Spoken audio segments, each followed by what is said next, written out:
From Pacifica, this is Democracy Now! The presidential debates are the gatekeepers to credibility. If a third-party candidate gets in, he's instantly deemed credible, viable, worthy of voter attention, and worthy of media attention. But if he's excluded, he's dismissed as marginal, unworthy of voter attention or media attention, and his campaign is relegated in many ways to the dustbins of history. As President Obama and Mitt Romney prepare for tonight's town hall debate with audience questions pre-selected by moderator Candy Crowley of CNN, we look at the debate's form and content with George Farah, founder of Open Debates, and Guardian columnist Glenn Greenwald on the U.S. presidential debate's illusion of political choice. Then two leaders of the Chilean student movement, which has led the largest protests since the days of Augusto Pinochet a generation ago. We saw several riots, the biggest one of them all last year. Over 1 million people on the streets, more than 6 months of student strike. Many students in the high school lost their academic year. Yo creo que hoy día, a propósito de eso, I think that our biggest challenge now is that we don't only need the democratization of education, but the democratization of the entire country. All that and more coming up. Welcome to Democracy Now!, democracynow.org, The War and Peace Report. I'm Amy Goodman. President Obama and Republican challenger Mitt Romney are heading to Long Island today for their second presidential debate. Tonight's debate at Hofstra University comes just 3 weeks before the general election. It'll include both foreign and domestic policy issues in a town hall setting that gives undecided voters in the audience the opportunity to question the candidates. The final debate will be next Monday in Boca Raton, Florida, and will focus on foreign policy issues. We'll have more on the debate after headlines. The New York Times is reporting the Pentagon and State Department are speeding up efforts to help the Libyan government create an elite commando force to help counter the country's fractious militias. Under the plan, U.S. Special Operations Forces would train about 500 Libyan troops. According to a Pentagon document, the Libyan commando force will be designed to, quote, counter and defeat terrorist and violent extremist organizations. On Monday, Secretary of State Hillary Rodham Clinton assumed responsibility for last month's deadly attack on the U.S. diplomatic mission in Benghazi, Libya. UN Arab League envoy Lakhdar Brahimi has called for a ceasefire in Syria during the upcoming Muslim holiday of Eid al-Adha. Brahimi made the call while he was in Iraq after holding talks in Iran. Brahimi said the conflict in Syria represents a threat to world peace, but denied he's seeking peacekeepers for the country. Meanwhile, Turkish officials have announced more than 100,000 Syrian refugees are now living in the country. Ejdar Kaya is the president of the Turkish Disaster Management Agency. As of today, we do have indeed more than 100,000 refugees in Turkey. Indeed, we call them as our guests, indeed, because we treat them as our guests. So we do have almost 13 camps up and running as of today again, and we do have other camps under construction. We are trying our best, indeed, to get ready for those who are in need for shelter and for humanitarian needs, indeed. The European Union has announced sweeping new sanctions against the Iranian banking and energy sectors, cranking up financial pressure on Tehran. EU Foreign Policy Chief Catherine Ashton said she hopes the new sanctions will draw Iran into serious negotiations on its nuclear program. Humanitarian groups are warning the sanctions could have a devastating impact on the Iranian civilian population. Meanwhile, the United States and Israel are preparing to begin their largest joint air and missile defense exercise. As many as 3,500 U.S. personnel and 1,000 members of the Israeli Defense Forces are expected to take part in the 3-week exercise. Britain and Germany will also participate.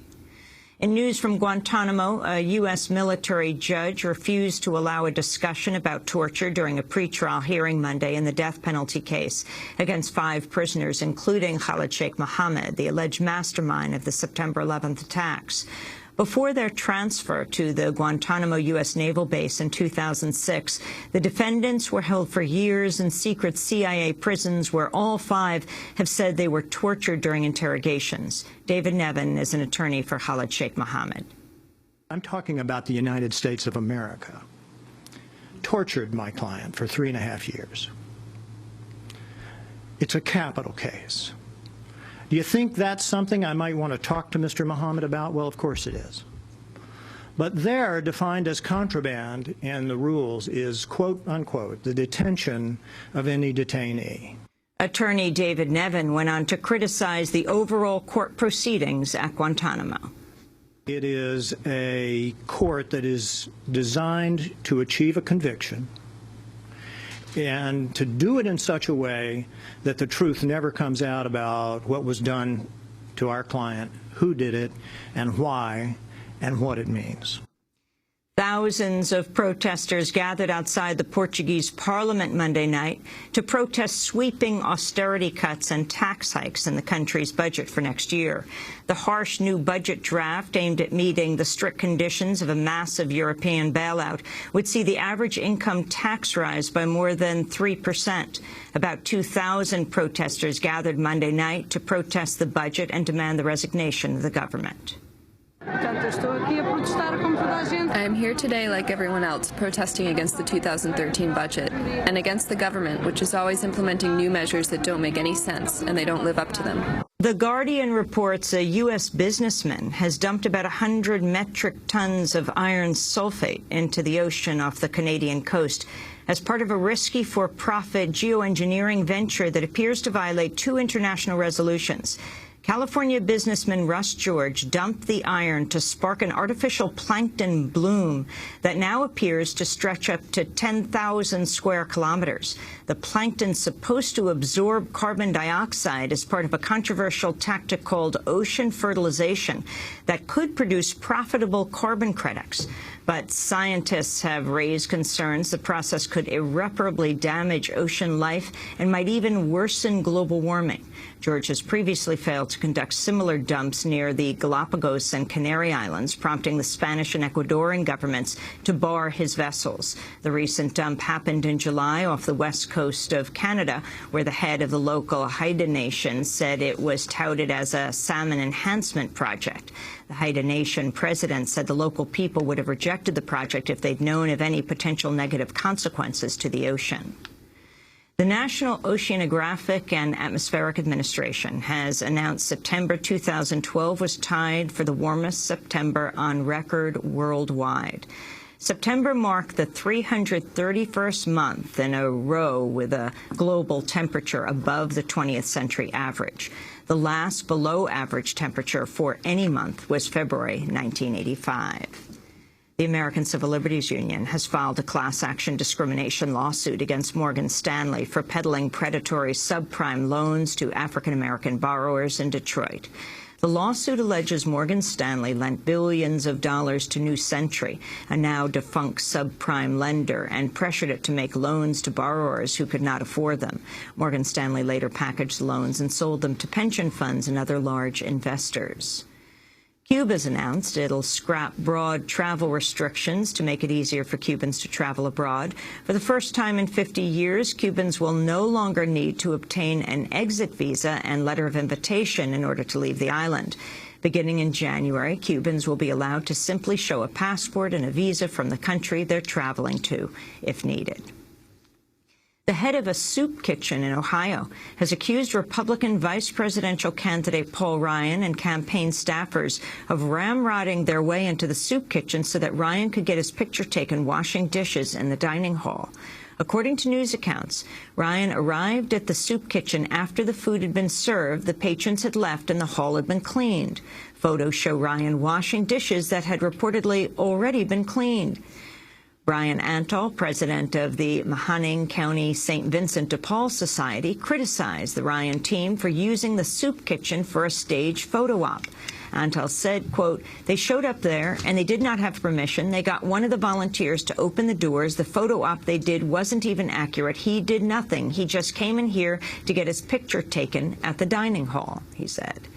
And in New York, 2 police officers are under investigation after video emerged showing them brutally beating a young man inside a Jewish community center in Brooklyn.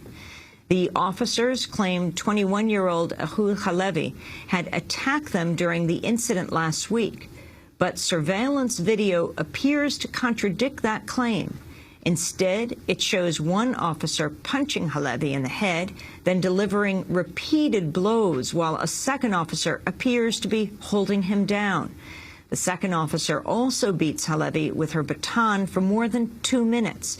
Police had reportedly been called to the Alternative Learning Institute for Young Adults when Halevi refused to leave after a center volunteer found him sleeping on a couch. But a center director said Halevi had permission to sleep there. He was charged with felony assault on police and 3 misdemeanors. Since the video emerged, the New York Police Department and Brooklyn District Attorney's Office have both opened investigations. One of the officers, Luis Vega, has been placed on modified duty. New York State Assemblyman Dov Hikind condemned the beating.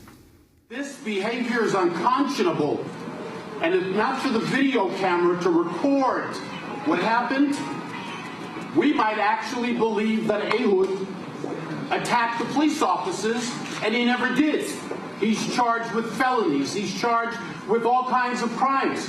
And now I wonder how many other times are New Yorkers charged with serious crimes, and there is no video camera to tell the story. And those are some of the headlines. This is Democracy Now!, democracynow.org, The War and Peace Report. I'm Amy Goodman.